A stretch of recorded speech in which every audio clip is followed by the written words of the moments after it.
उसका भूल जाइएगा कि आपका पैसा वापस आने वाला है। हम लोग का अगर डेटा अगर लीक हो गया, पता चल जाएगा कि आपका ये एटीएम नंबर, ये मोबाइल नंबर, ये बस। अब उसको क्या चाहिए? अब ध्यान से समझिए, एटीएम जो है आपको पैसा निकालने का एक साधन है। एटीएम दे देता है आपको पैसा निकालने के लिए। वो एक तरह का मशीनरिंग सिस्टम है, मशीन लगा दिया, वहां से सब लोग क्या कर सकते हैं, पैसा निकाल सकते हैं। अब ध्यान से समझिए, एटीएम में होता है एक तो हो गया नॉर्मल एटीएम, ठीक है, एक होता है व्हाइट लेवल एटीएम। कौन लेवल? White level. पहला बैंक एटीएम समझ में गया ना, बैंक अपना क्या लगा देते हैं, एटीएम। लेकिन कई बार बैंक जो होता है ना, किसी थर्ड पार्टी को कहता है ना कि देखो तुम एटीएम की साफ सफाई देखना, एटीएम का मेंटेनेंस देखना, एटीएम में पैसा रख देना, टेक्निकल चीज देखना, सब तुम देख लेना और हमको चार्ज बता देना। तो उसे कहेंगे ब्राउन लेवल। क्या हो गया? और सारा सिस्टम खुद देखेगा बैंक, तो बैंक एटीएम। लेकिन बैंक को इतना कचकच होता है ना कि वो लोग कहता है कि देखो भैया, तुम किसी थर्ड पार्टी से कहता है तुम इसकी सिक्योरिटी देखो, बिजली देखो, एसी देखो, पैसा घटल बढ़ल की भरो, हमको महीना का हिसाब दे देना, हम तुमको दे देंगे। हमारा माथा ना नोचाएगा। उसको थर्ड पार्टी सर्विस ले गए तो ब्राउन लेवल। अब क्या हो गया ना, प्राइवेट कंपनी कूद गए सब, कहा से हम अपन एटीएम खोल देते। आपका बैंक है? तो कहना बैंक तो नहीं है मेरे पास, पैसा है लेकिन। धाद एटीएम मशीन लगाया, अब पैसा निकालने लगा, तो हो गया व्हाइट लेवल। टाटा इंडी कैश देखे हैं? एक एटीएम है टाटा इंडी कैश, उसका बैंक नहीं है लेकिन एटीएम है। तो जब बैंक नहीं है, एटीएम रहेगा, तो क्या हो जाएगा, white level. Third party service लेंगे तो ब्राउन लेवल। किसको चार्ज लेगा? आपको पैसा निकालने का चार्ज लेगा ना, पैसा निकालने का। अब देखिए ध्यान से, एटीएम में देखते हैं लोग, तो एक तो एटीएम का एटीएम नंबर होता है 448 412 416। ये कॉन्फिडेंशियल चीज है, इसे नहीं बताना चाहिए, ठीक है। उसके बाद यहां पे आपका एक्सपायरी डेट होता है। ये क्या होता है? Expiry date. ये भी नहीं बताना चाहिए, एक्सपायरी डेट नहीं बताना चाहिए, वरना एक्सपायरी डेट बताएंगे तो भी दिक्कत हो जाएगा। यहाँ पे किसके नाम से एटीएम रहता है वहां लिखा रहता है किस नाम से। तो पहला सिक्योरिटी लेवल देखिए, एटीएम नंबर। दूसरा सिक्योरिटी नंबर, एक्सपायरी डेट। तीसरा होता है पिछवा सीवीवी नंबर, 3 अक्षर का होता है सीवीवी नंबर। क्या होता है? CVV number, code verification value.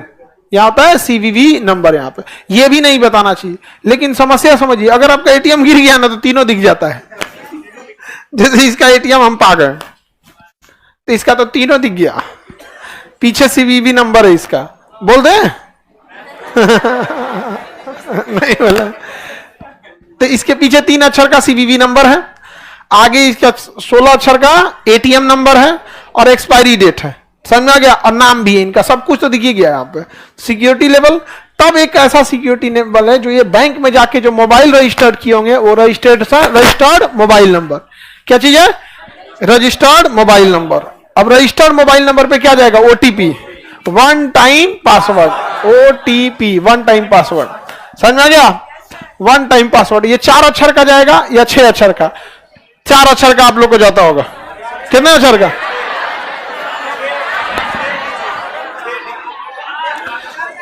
4 अक्षर जाता होगा जी। देखिए 4 अक्षर का ओटीपी हम लोग को सस्ता पड़ता है। जैसे हम लोग जो ओटीपी अब हम लोग एक ही बार ओटीपी खरीदते हैं, एक ही बार बल्क में खरीद लेंगे लोग 5 लाख ओटीपी। तो जैसे सपोज कीजिए कि 5 लाख हम ओटीपी खरीद लिए, तो 5 लाख ओटीपी खरीदने में आएगा 80,000 के आसपास का 1 लाख का खर्चा। 1 रुपया में 5 गो ओटीपी 6 गो ओटीपी ऐसे रेट मिलता है यहाँ पे। आप लोग तो धाए दे मार देते हैं रीसेंट ओटीपी, पैसा खर्चा होता है हम लोग का। मत मारा करो बार बार ओटीपी, घसका देता है। जब यहाँ पे एप्लीकेशन चेंज हुआ था ना, एप्लीकेशन चेंज हुआ था तो बहुत सारे बच्चों को दिक्कत आया था, ओटीपी खत्म हो गया था। 2 गो कंपनी से ओटीपी खरीदे थे लोग कि पहला ओटीपी भेजेगा ये और रीसेंट ओटीपी करेगा तो दूसरा कंपनी भेजेगा, क्योंकि जो दूसरा का कंपनी था ना वो फास्ट भेज रहा था और महंगा था। इसलिए हम सोचे कि जो सस्ता वाला है उससे ओटीपी भेजवाएं। और बाय द वे अगर नहीं आ रहा है, दिक्कत है, तब कहेगा रीसेंट ओटीपी, तो दूसरा का कंपनी से भेजेंगे। उतनी महंगा था लेकिन धाए दे भेज देता था। लेकिन ओकरे फोन पे जो आप लगा देते तो सुबह में पैसे खर्चा करा देते हैं। यहाँ पे ओटीपी महंगा आता है, 6 अक्षर वाला ओटीपी और महंगा आता है। हाँ, सब चीज का ओटीपी खरीदना होता होगा। हम लोग को तो अपना खरीदना होता है। और विदेश वाला ओटीपी वो सबसे महंगा आता है, इसीलिए हम लोग अपना एप्लीकेशन विदेश में नहीं भेज पाते हैं। विदेश का ओटीपी मांगा आता है। जैसे मान के चले कोई इंग्लैंड में बैठ के हमारा एप्लीकेशन खोलेगा तो उसका जो ओटीपी आएगा थोड़ा कॉस्टली रहेगा वहां पे।